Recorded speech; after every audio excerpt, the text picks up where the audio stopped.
Всем привет! В этом видео мы хотим поделиться с вами способом декорирования торта вафельной бумагой. Расскажем, как мы вырезаем очень быстро вот такие кружочки идеально ровной формы и на какой крем можно крепить вафельные элементы без дополнительной изоляции их. А также затронем процесс сборки ярусного торта. Диаметр ярусов данного торта 18 и 12 см. Высота каждого яруса 15 см. Итоговый вес торта вышел 4,2 кг. Наверное, таким образом уже декорировали торты множество кондитеров, но у нас почему-то еще ни разу не заказывали такого исполнения. И вот этот час настал, и выдалась отличная возможность продемонстрировать вам такой декор на примере одного из заказов. Начинаем, конечно же, со сборки начинки. У нас будет две разные начинки. Нижний ярус — это красный бархат, верхний — фисташковая малина. Мы открыли для себя новые подложки для сборки многоярусных тортов. Она состоит из 3 склеенных между собой плотных подложек из ДВП и дополнительно посередине есть еще укрепление для оси. При использовании таких подложек ось нужно вставлять сразу. Предварительно мы отмерили ее высоту, а то, как это сделать правильно, мы подробно рассказывали в видео по многоярусным тортам. Ссылочку оставим в описании под видео. Подложки обязательно протираем спиртом и чистой сухой салфеткой. Бисквит мы выпекли заранее. У нас отлежался он 6 часов, завернутый пищевой пленкой в холодильнике. И теперь можно приступать к сборке. На подложку наносим немного крема, чтобы бисквит приклеился к ней.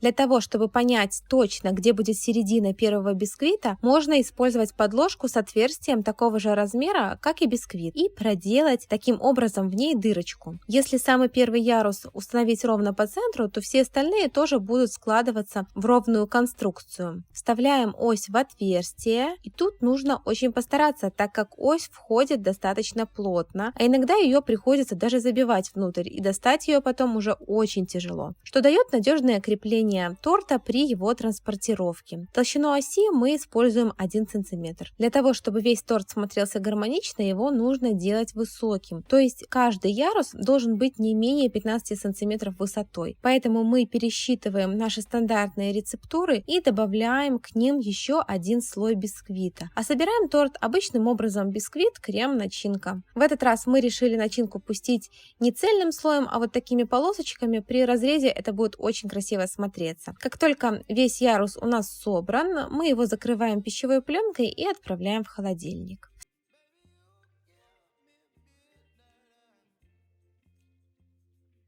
Второй ярус собираем на любой ровной поверхности. Чуть позже мы переставим уже на отдельную стоящую подложку его. Если начинка стабильная, то торт можно в кольцо не ставить, но если у вас нежная начинка и при сборке торта она начинает выпирать со всех сторон, то такой торт лучше дополнительно поставить в кольцо для стабилизации. А также, если вы начинающий кондитер и собрать тортик ровным не всегда получается, то прибегайте к использованию разъемного кольца на постоянной основе. После сборки также отправляем на ночь в холодильник на стабилизацию. Торты обязательно должны отстояться минимум 5-6 часов в холодильнике, стабилизироваться и принять нужную форму. Наши ярусы простояли ночь, охладились, хорошо пропитались. Теперь можно приступать к выравниванию и сборке торта в единую конструкцию. Выравнивать будем ганашем на белом шоколаде. В предыдущем видео мы очень подробно описали весь процесс приготовления данного ганаша. Ссылку оставим в описании под роликом, где также укажем рецептуру для приготовления ганаша, который понадобился на выравнивание данного торта. Изначально мы выравниваем нижний ярус. Наносим слой крема, разравниваем его, после чего ставим в холодильник примерно на 20 минут для охлаждения. А за это время приступаем к выравниванию верхнего яруса. Так как изначально для удобства мы собирали его на временной подложке, теперь переставляем его на подложку с отверстием, равную диаметром данного яруса. На данный ярус также наносим крем, выравниваем и ставим в холодильник. И пока верхний ярус охлаждается, приступаем к финишному выравниванию нижнего яруса. То же самое потом делаем и с верхним. После выравнивания тортики должны хорошо охладиться минимум 30-60 минут. Теперь приступаем к сборке в единую конструкцию. Обязательно должны присутствовать опоры. Вставляем до упора в подложку и потом лишнее отрежем. Мы используем вот такие деревянные опоры. Приобрести их можно на Wildberries или в кондитерских магазинах. Они так и называются — деревянные опоры для торта. Также можно использовать и вот такие коктейльные трубочки.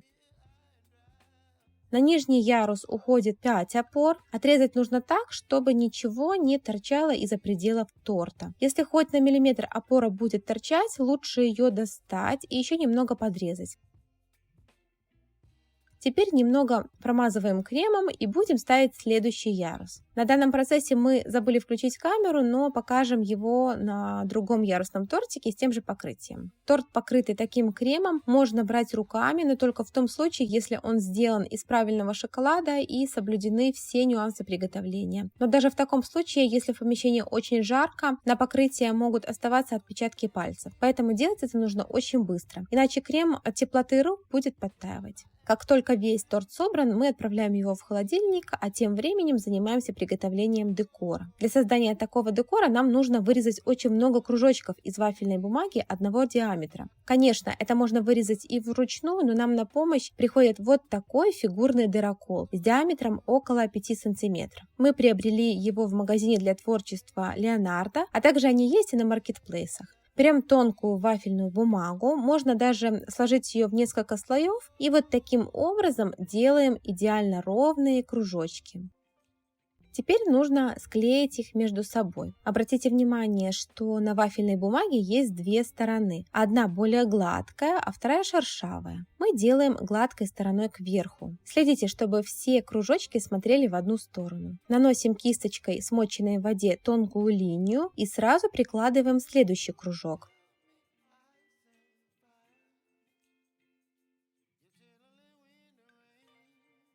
Пять элементов мы уже собрали, и пока центр еще влажный, складываем пополам.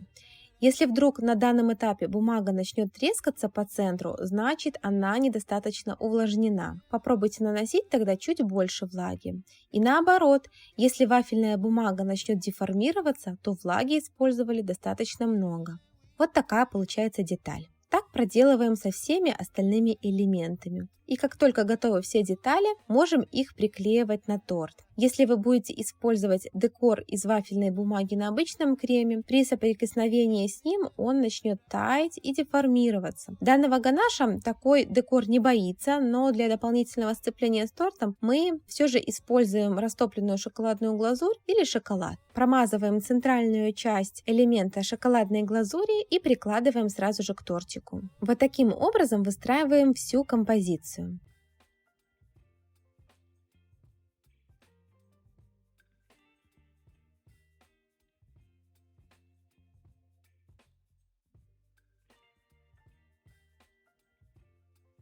Для объема добавляем перышки из той же вафельной бумаги.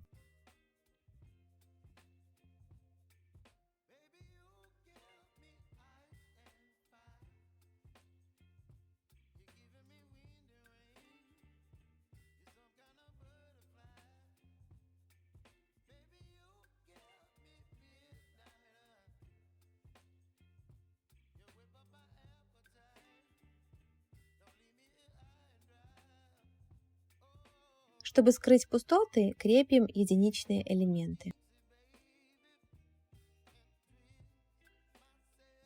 На декор всего торта потребовалось 4 листа вафельной бумаги формата А4. И вот такой современный тортик получился. Ставим его в холодильник для охлаждения минимум на 1 час. Затем упаковываем в коробку и отправляем на доставку. Перевозим торты на ровной поверхности в багажнике. А вот такой лайфхак можно использовать, если в вашем автомобиле сломался кондиционер, а доставка дальняя, как это произошло и у нас. Это листы из пеноплекса, которые прекрасно сохраняют температуру внутри. Дополнительно на пол можно положить замороженные бутылки со льдом, чтобы создался эффект холодильника. Таким образом, торты прекрасно пережили долгую дорогу в жару. Видео подошло к концу, а если оно было полезным для вас, не забывайте поставить лайк. А мы каждую неделю выпускаем для вас новый ролик, поэтому не забудьте подписаться, чтобы не потерять нас. С вами были сестры, до новых встреч в новых видео.